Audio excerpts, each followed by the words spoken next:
Hey everybody, it's Jim of Animated Educated. I'm just walking down the streets of Kilkenny here. I'm on my way to the Cartoon Saloon, one of the studios here on Berwick Street. And yeah, it's pretty interesting. Kilkenny is a really nice place. It's the home of Wolfwalkers, Song of the Sea. Yes, I'm talking about the Irish animation studio known as Cartoon Saloon. 52 episodes. Well, yeah, 9 hours. Wow. Okay, and you actually came up with that, right? Yeah, that's right. So you wrote it, or you came up with the concept and the general idea with together with Nora Toomey, and then we had an amazing head writer, Nick Murphy, who also wrote Moon Boy and did some really interesting live action shows as well. So good team. Yeah, we did this for Nickelodeon. Hey everybody, it's Jim of Animated Educated, and this is Fabian Erlinghauser, who is a director at Cartoon Saloon here. And how long have you been here? Nearly 25 years now. Wow. So pretty much from the beginning. Well, I always ask everybody, how did you get into... Now, you're not from here. You're from Germany, right? Yeah, that's right. Originally. Yeah, so. From Cologne in Germany. So you started off in Cologne as a kid, learning... How did you get into animation?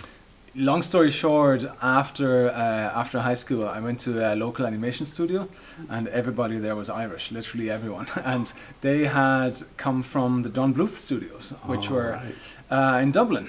And you know, at the time, like they worked on Land Before Time, American Tail, all that kind of stuff was made in Dublin. And yeah, they all studied there. And when Don Bluth left, all these people went across European studios. So it was an interesting trajectory because lots of Irish animators left the country at that time, but because Bluth left, it sort of created an opportunity for lots of people to also create their own studios, have their own voices, have different styles and so on. So it was actually a sort of a kickstart, you could say, of or a renaissance of Irish animation studios. Yeah. So you went to school with Tom and Nora, I guess, that were in this... Yeah, that's right. And Paul Young and Ross Stewart, Jeremy Purcell. We basically went down to Kilkenny with a bunch of people. We got premises pretty cheap here. This was before this was a registered company, really, you know. And so... yeah, for a while we tried to do the bread and butter stuff, CD-ROMs, all that kind of, you know... the idea for The Secret of Kells was there from very early on, but because this was a new studio, we just had to sort of do the work in the trenches for a bit. Lots of commercials, lots of short films to get to make a name really, and tell people, well, this is what we can do, and would you be interested in collaborating? And yeah, it was an interesting time. Yeah. And you worked on something called Skunk Fu. I know. I was researching that, and I was like, Skunk Fu, what is that? I don't know. Did you work on that? Well, I was actually in the other room working on The Secret of Kells, because those productions went side by side. And so it was interesting because there was a mostly Canadian team working on Skunk Fu in Flash, and then another team working on paper on The Secret of Kells. And both of this went sort of parallel. And yeah, I think we also learned that it's always good to have several projects cooking at the same time, because they almost finished at the same time. Right. And yeah, it's a constant reevaluation of where you are and what's coming next and so on. But yeah, Skunk Fu was interesting. It was actually created before Kung Fu Panda was a thing, or it was pitched before that. But then sometimes things align in funny ways, and then the studio made a full season, and you know, there you go. That's a win. Yeah, I've been directing here for the past 7 years, and have a history as a character animator. So I learned character animation, and then became a supervisor. here, and I supervised the features, Secret of Kells, Song of the Sea, The Breadwinner. I was animation director on those, and then I transitioned to directing in about 2018.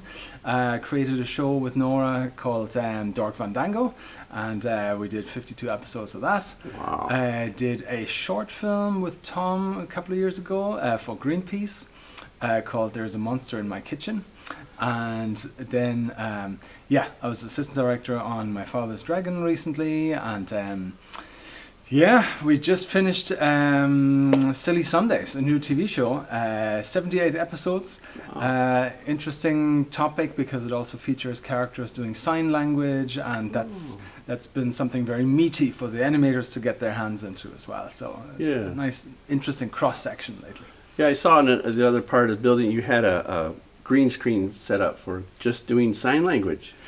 That's right. We had we do have actors here who make sure that everything is they are basically actors, but they're also hard of hearing.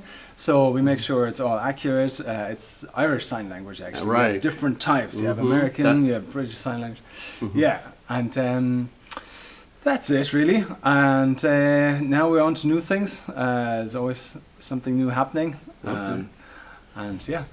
I mean, you were saying the American Sign Language and you have Irish Sign Language. And I was thinking, you're doing it all different types or just Ireland? Yeah, just in the Irish version because unfortunately it would blow the animation quota out of the water. Right. But at the same time, we try to be as accurate as possible. We have advisors there who are making sure that everything is accurate because it's not only about the symbols, but it's also the pace and interesting sort of an interesting curveball for the animators. We also have some animators who learn sign language, who are familiar with this, and we just you want to be accurate. On The Breadwinner, for instance, we got a lot of advisors from Afghanistan who are very familiar with the mannerisms of like how somebody in Kabul might walk around in a bazaar. There's there's different mannerisms, different ways of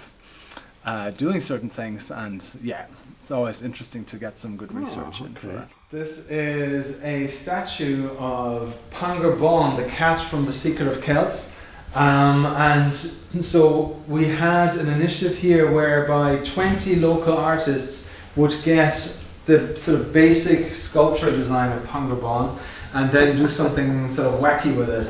And I guess this is a sort of a futuristic version of something like that. And there are about 20 different models of this in different variations, In this studio, we're all big fans of illustration and graphic novels, and there's a timeless beauty in that that you sometimes don't get with CG that can age from one year to the next. I'm not against CG. I'm not against 3D. I think there's a lot of great 3D stuff out there. I just think it's all about how you employ it, how you basically how you use it, and what you want to do with it. I've found lately there's a much greater cross-pollination going on between 2D and 3D. I was just with a bunch of students there recently, and they are embracing both really, and it's great because it used to be like, oh, it's either that or the other, and this one's good, that one's bad. It's nonsense. It's all part of storytelling. It's just different ways of how you tell it, and I think learning from each other, from different genres, being open to that, I think is always the best thing. Just makes you a better filmmaker, makes you a better artist. I just came back from the Film Academy in Germany there. I've been in the animation workshop in Denmark for many years and teaching character animation, and I think it's great. It makes you also better at what you do in your daily job, and I like this this energy, the back and forth. And what do you teach there? I mean, is it from someone that has never made a film, or you teach them how to make a film, or what do you? Oh, it would be a particular module. Let's say dialogue animation or dance animation. So it would be people who are also already versed in animation principles and so on. But it's about maybe elevating certain parts of their work or highlighting certain shortcomings and working on that. So it's more like an advanced character animation approach. And yeah, and also oftentimes, again, the software doesn't really matter as much as just understanding the principles, just knowing what you're doing. The Muppets do great animation with socks. It's about timing, it's about personality. That's what it comes down to. Well, there you have it. I hope you enjoyed that interview with Fabian Erlinghauser of Cartoon Saloon. I want to thank Tom Moore and Susan Brophy for setting that up. When I arrived in Kilkenny, Ireland, just for a few days, it was great to meet him and see Cartoon Saloon and what they do there. So yeah, and if you want to become a member of Animated Educated, you can click below. And I'm going to put up something, another thing from Cartoon Saloon about how they do their story, how they come up with stories. It's a video all about that. And if you're a member of this YouTube channel, you'll be able to see it. And if you enjoyed this interview in any way, you can press that button right there to subscribe, or you can take a look at other things, other interviews I have down there below. And if not, you can take a look at these two here. They're pretty good. And we'll see you next time on Animated Educated.